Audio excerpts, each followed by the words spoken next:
Hello and welcome to the finals so far. I'm Xander, McGuire, and I'm joined by the most successful coach in modern football history, Alastair Clarkson, 4 premierships to his name, and we get him for the first week of finals. All of this, of course, brought to you by Amy. Let's start with one of the most incredible finishes in modern finals history, and that was Gold Coast getting over the line in their first final. So long they've been cellar dwellers, and not only do they have a final to their name, they have a win to their name. The longest trip in football, Gold Coast to Perth, and they get over the line in front of a hostile Fremantle crowd. Clarko, how'd you see this one unfolding in the final term? Oh, the emotion, it's amazing, isn't it? It's just a couple of great games of footy today where the emotion just boiled over, and Dave Swallow, who would have thought, you know, he kicks the winning score, the first son, and great moments over there in Perth today. Extraordinary, and Gold Coast really escaped the jaws of defeat as well. Frere looked like they had it done and dusted after coming from behind in that last term, and Patrick Voss, the prancing pony, he kicked things off for them. Yeah, gee, they were terrific. And they were down 26 points halfway through the third quarter, and both sides had played a sort of skinny side type of game, and Gold Coast has had the better up until halfway through the third quarter, but Fremantle started to move the ball with hands and got it into the corridor a bit, and this last play where Jackson takes this mark, that came from a terrific piece of play where it was transferred from one side of the oval to the other.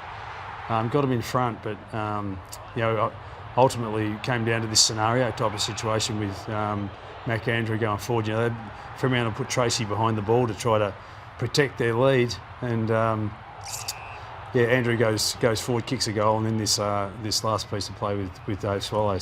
So often we hear Damien Hardwick bemoan the fact that Gold Coast have lacked maturity in these incredible moments. It was the most mature head in Dave Swallow that got across the line there. The celebrations for the goal were a little bit premature with the touch there, but with 9 seconds left, it was almost better to start out of Fremantle's back goal square there. So they get across the line there. But I want to talk about David Swallow there just for a moment. I mean, what a moment. You alluded to it before. A guy that's played 248 games for the Gold Coast Suns. He was their first ever selection in 2010. 15 years of pain before he gets a finals appearance. He didn't leave. So many others left. They had co-captains leave. They have superstars of the competition like Gary Ablett go back to their old homes, but David Swallow said no to all of those advances. And after he's the sentimental selection, and he proves he's worth his weight in gold. What does that mean to a football club for a guy like that to stand up in a moment like that? Oh, huge, and particularly for someone that's been there so long. But he was the villain 2 minutes beforehand. You know, he turned the footy over that led to the Jackson goal. So, you know, for him to turn that around and just stay in the moment. But that's the experience of the guy, and just such a credit to him and the Gold Coast Suns that he's hung in there for so long and finally gets his reward. Damien Hardwick said, I think, during the week that they might build a statue of him outside of Carrara, and if he keeps going like that, creating moments through this final series, he might well deserve it. But what a guy, and the biggest moment in Gold Coast Suns history, he steps up to the fore. Another guy who might get a statue is $1 Million McAndrew if he continues creating magic moments like this when he flips forward. And you noticed this at the time, Clarko. This is a classic coaching move. Yeah, well, it's scenario plays, and clubs do these all the time. But you know, Gold Coast would have practiced this, whether they're behind or in front. You know, just what to do in these certain situations. You know, Tracy had gone behind the ball for Fremantle, so they'd activated their plan for if they were in front, how could they protect their lead? But McAndrews goes forward, engages Tracy here, and it doesn't actually play out right in the first instance. But this ball turns over back to Gold Coast, and they bring it forward. You'll just see this in a tick where Andrew re-engages with Tracy back deeper in the forward line, and is able to take the mark that gives the goal that squares things up again. Is it uncommon for a key defender like Andrew to have such great forward craft there? We see it every time he goes forward. He manages to pull a jack out of the box and do something like that, but what a time for it as well. Yeah, well, he did in the Essendon game last year. You know, went forward and kicked the goal late. So he's a special player, and probably he could play at both ends of the ground. And I think Dimmer at different stages has contemplated which end of the ground to be better suited. But you know, it might be that he's just settled in the back end, but he can go forward like he did tonight and kick goals and win them games of footy. It was a tussle of two of the most prolific midfields in the competition. Ultimately, the Suns got up, and a large part of that was because of our Saturday star, and that's Matt Rowell. He's joined by his partner in crime, Noah Anderson, but it was his work around the contest, Clarko, that you loved tonight. Oh, he was a bull. He was best on ground in 4 quarters. You know, not just possession, but the tackles, the clearances, the score involvement. So I mean, it was a complete performance, and he was just a real bull, the toughest player on the ground, and probably the toughest player in the league, to be fair. Just so hard to tackle and just takes it on all the time. And you know, his polish going forward was pretty good too. You know, getting involved with scores for the Gold Coast side. So he had a super performance tonight. And what a leader he is as well. He's committed to that club for 2 more years. Heard from his family post-game about what a community the Gold Coast Suns has been for him as well. They'll be hoping they can secure that signature again in the future. You spoke about the skinny side just before, Clarko. You're talking about the tactics that we see from Damien Hardwick, and it felt like a real Damien Hardwick style of game and win today. Talk us through the way they utilise that skinny side, but the territory and the chaos that is so pertinent in Damien Hardwick's coaching. Yeah, it's taking territory, and you know, in this third quarter in particular, when they were scoring these goals, this is one. I think it might have been the second quarter, but they've played this way. They played, Dimmer coached this way at Richmond, took territory off the opposition quickly. A lot of chaos, a lot of turnover, but then you get a turnover off a turnover, and then space out the back. So, they scored a couple of their goals this way that got them the 26-point margin ahead of the Fremantle side, and then Freo, to their absolute credit, just opened things up a little bit and started to spread the field a little bit, and that's what got them back into the game. Now, big cheers from the Freo crowd as Nat Fyfe came on in the last quarter in what is unfortunately his final game of what is an absolutely stellar career. 2 Brownlow medals, 3 All-Australians. He had his fair share of injuries through the journey, but will go down as one of, if not the greatest player that Fremantle's ever had. You've had some duels with him over the years as well in that 2013 Grand Final too, Clarko, but can you speak to the legacy that a player like Nat Fyfe will leave in the West? Yeah, well, it's a shame the last couple of years we haven't seen the best of him, mainly through injury, but I think some may forget that for a 10-year period he's probably the most decorated player in the competition. I can remember coaching him in international rules some 10 years ago, and with a round ball, and of all the players, it's hard to judge this round ball that sort of floated in the air when we're playing the Gaelic game, but he was the one that continued to catch it. He was just a freak, and at his best, he was the best player in the competition. It's funny you say that. He had a moment in that last quarter where Sam Collins and Ben King were up in the air with him, but he just judged the flight of the ball perfectly, even in his final game. That's what took me back to the international rules, just that moment. Yeah, he's a special player. Let's go to Sydney now, where the Hawks just got across the line against GWS. What a surge it was in the third and the fourth quarter from the Giants, kicking 7 goals on the trot. But it was Mabior Chol in the end who stood up, and the Hawks just got over the line, despite the Giants actually, remarkably, despite being 42 points up, they hit the front, Clarko, 2 minutes in to the last quarter. Yeah, this was a fascinating duel. They were controlling the game so well, and then in a part of the game that you perhaps didn't expect that GWS would be so strong at, because they're such a good rebounding side and a ball movement side that you don't expect that their goals are going to come from stoppage like they did in that 10 or 15 minute period in the third quarter.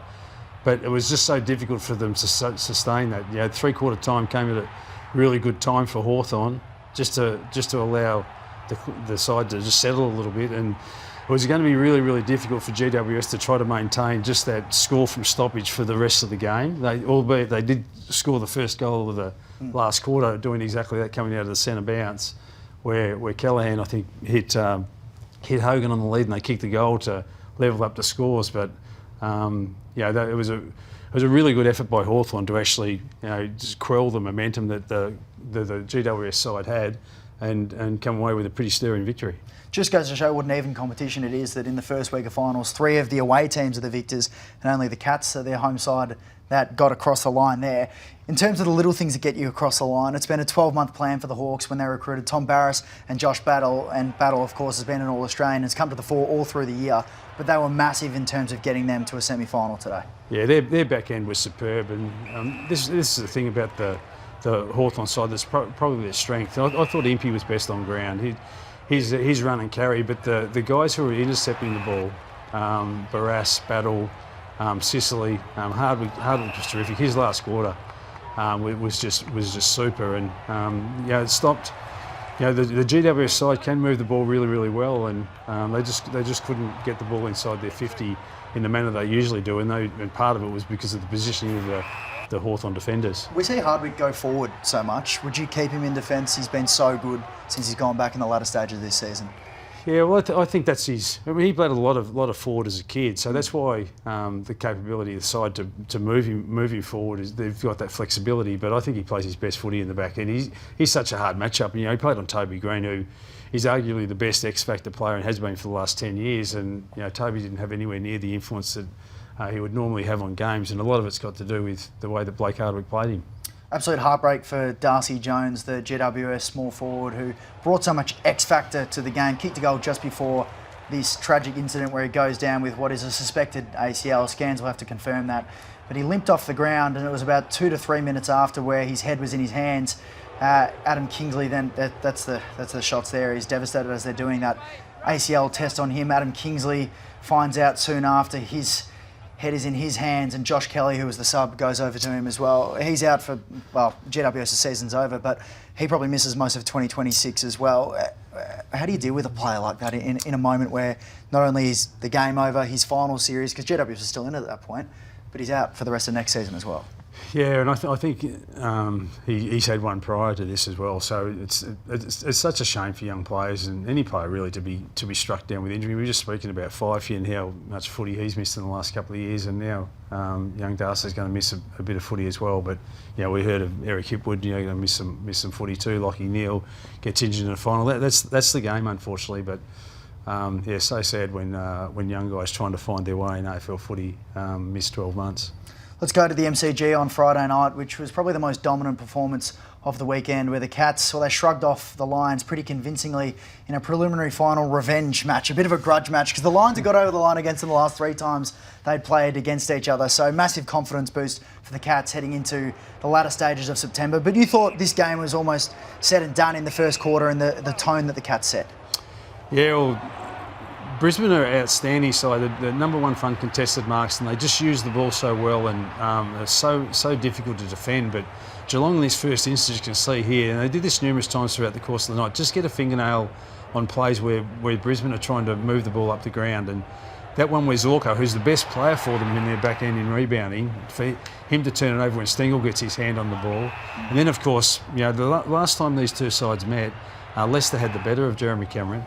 But I think Jeremy was pretty keen on making amends, and his first quarter really set the tone for them. And they had to change around the matchup from Leicester to I think Gardner went to him after this, and after that Jeremy was reasonably quiet for the rest of the game. But the tone had been set. The Brisbane defence had become unstable because they didn't have the matchup that they preferred, and it was set right from early in the game, and their tackling pressure was just outstanding to catch right throughout the course of the game. We saw there the last bit of footage was O'Shane Mullen kicking his first goal in AFL footy. But Chris Scott took a bit of risk heading into this game. He had both of his Irishmen in O'Shane Mullen and Mark O'Connor play tagging roles. O'Connor on Rayner and Mullen on Hugh McCluggage, who's been probably Brisbane's best player all season. McCluggage had one disposal at quarter time, and Rayner, before the 2 free kicks that he got, which we'll get to in a second, he'd only had the 1 touch as well. Fair to say it paid off, but big risk in a final? Well, not really when there's such damaging players like McCluggage. He's all Australian, and I think that's his lowest possession tally for something like 2 or 3 years. So it was an extraordinary effort, to keep him to 1 touch. Once again, the first quarter shaped the game. They really need McCluggage up and going, and I weren't sure whether Mullen. I knew he'd have a job. I didn't know whether he'd go to Lachie Neale or to McCluggage.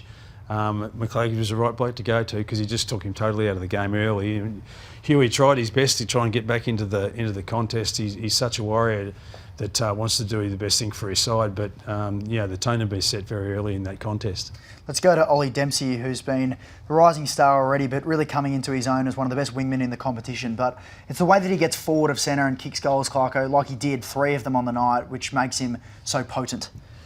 Yeah, well, his first quarter actually set things up too. He kicked the goal, but there was 2 or 3 other times where he just drifted forward, and people think that he's a winger, but he's really a half-forward flanker. And Mana, who starts sort of half-forward, he ends up becoming a midfielder for them. So they swap positions. If you're not really mindful of it, they'll hurt you. And Dempsey, he kicked 3 for the night, but he really got them going in the first quarter. Yeah, and what a player he has been there. And I think the magical moment of the night is coming up here as he manages just to escape. But next one, I think. But he's kicked the 3 goals there too. You talk about the half forwards, Sean Mana and Dempsey. They've both come to the fore in the last 2 years. Yeah. How much of a difference do they make to that side? Just changes the way that they can play. Yeah, well, I can remember years and years ago, Dale Thomas used to get opportunities like this. We used to call him the pop-up sprinkler. He'd just pop up in the goal square, and you see Dempsey coming down the fat side of the oval here, and this is a pretty freakish play. And Scotty went nuts in the box, punched the glass. I think it'll come up in a moment. Poor old Stephen King didn't know what was going on. Thinking there is Stephen King looking around him. Us coaches are weirdos. We do some strange things, but Scotty was pretty excited with that play. Well, I think one thing that would have left Chris Scott a little bit confused as well was the 2 free kicks that Cam Rayner got at the end of the second half. So let's have a look at this here. Mark Connor gets a very light bump, it must be said, on Cam Rayner, and he hits the deck. Now, at this stage, Geelong were lining up inside forward 50 for a set shot on goal that would have put them 33 points up at the end of the second half had they have kicked it. Rayner gets the free kick off the ball, 150 metres off it, kicks the goal. Zach Guthrie lines him up. He gets another one straight away out of the centre bounce, and Cam Rayner kicks truly to there. There's a couple of elements to this. One, they go into half-time 15 points down the Lions and well and truly in the game. But two, Rayner, because O'Connor had done such a good job, he'd only had one touch to that point, so it got Cam Rayner fired up and right into things. So the AFL today has conceded that the first umpiring decision there, the first free kick should not have been given, and they've said that that was the wrong call. The second one they think was bang on, though, that Zach Guthrie might have lined him up. I mean, what are you doing if you're the coach in that scenario when you go into the halftime huddle pretty soon after that? You've got to just have the windscreen wiper approach, I suppose. But Chris Scott, he would have been pretty frustrated with that. Yeah, I think he would have. I saw footage of Scotty in the rooms at half time, and I think the address would have been just to, can't do anything about that. It's gone now, and let's just settle ourselves down. Sometimes those things can have a tendency to distract you from what you need to do.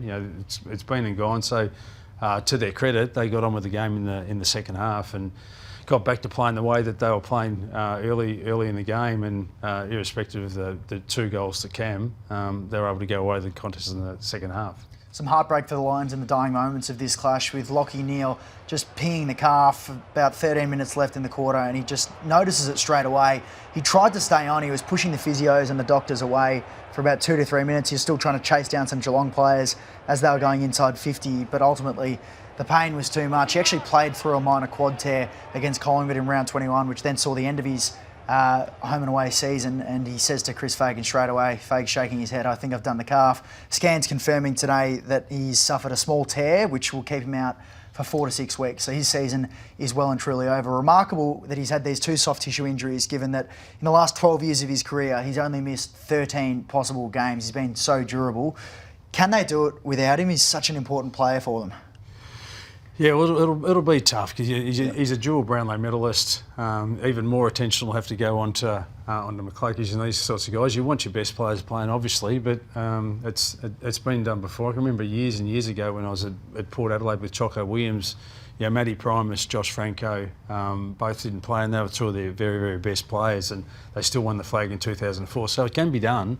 But it's just a little bit tougher. But they'll have other guys. They've got plenty of depth. The 2 Ashcroft boys and Zach Bailey, who play sort of on the periphery of their midfield rather than in the heart of it. I'm sure they'll get more responsibility. Cam Rayner, I'm sure he'll have more midfield time next week. And these qualifying final sides who lose the first week, they usually come back pretty strong in the second week. Maybe a strong insight there. Chris Fagan probably thinks a fair bit like Alastair Clarkson. It takes us to our Amy Clangers for the week, and you've dealt with a few big men over your journey, Clarko. They're unique characters. What's going on with the header there from Riley O'Brien?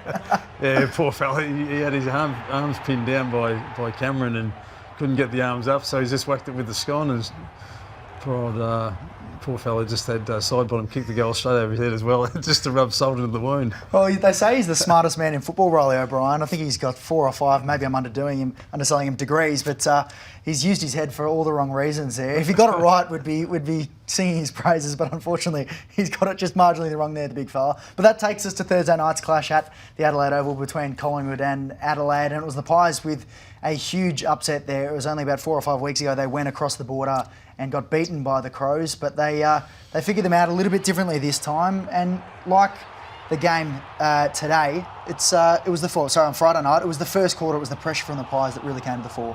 Oh, and not just the first quarter, like consistently. And there was a lot in the third quarter where they split the game open, 3 or 4 goals in a very, very quick space of time, and just terrific tackling.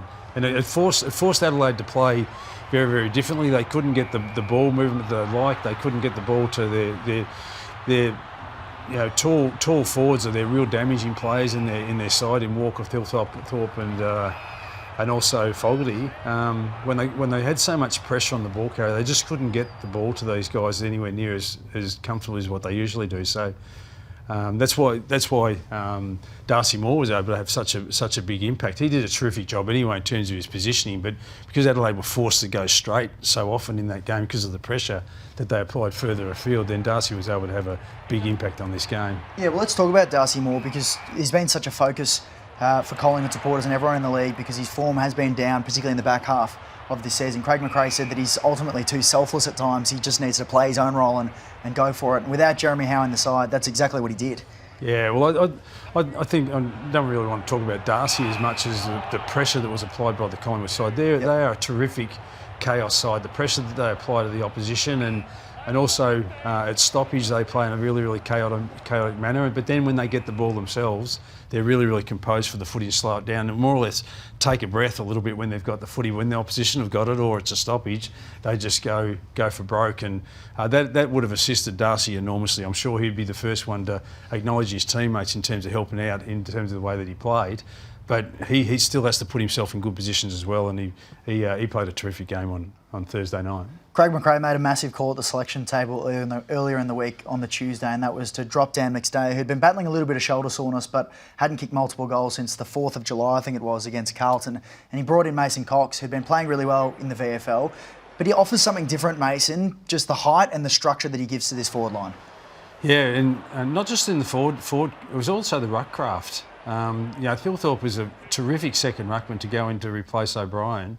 And just having Cox in there, a little bit taller, probably give his midfielders a little bit more. But these forward line crumbs that he provided for the smaller players like Sidebottom, he just provided a great contest. So it was a really inspired choice. Difficult for Dan McStay missing out, but it certainly worked for the Pies on the night. It looks like Darcy Cameron's giving him the credit there as well, that this is a bit of a set play. We've seen Mason Cox do this a little bit with his taps around the ground and in contest as well. But like you say, the way that he can just bring the ball down to the ground every time allows those Collingwood forwards to be a bit predictable with the way that they set up. Yeah, when he can run and jump at the ball, Cox, it's just so hard to do anything except just try to knock his arms and get it to the ground. But then you've got Collingwood players that are expecting that, and it was a terrific play. I can remember a game years and years ago against the Tigers where Mason Cox did that in a final as well and knocked the Tigers out in a prelim, I think it was. So he's done it before, but he's been a really important player for him over the journey.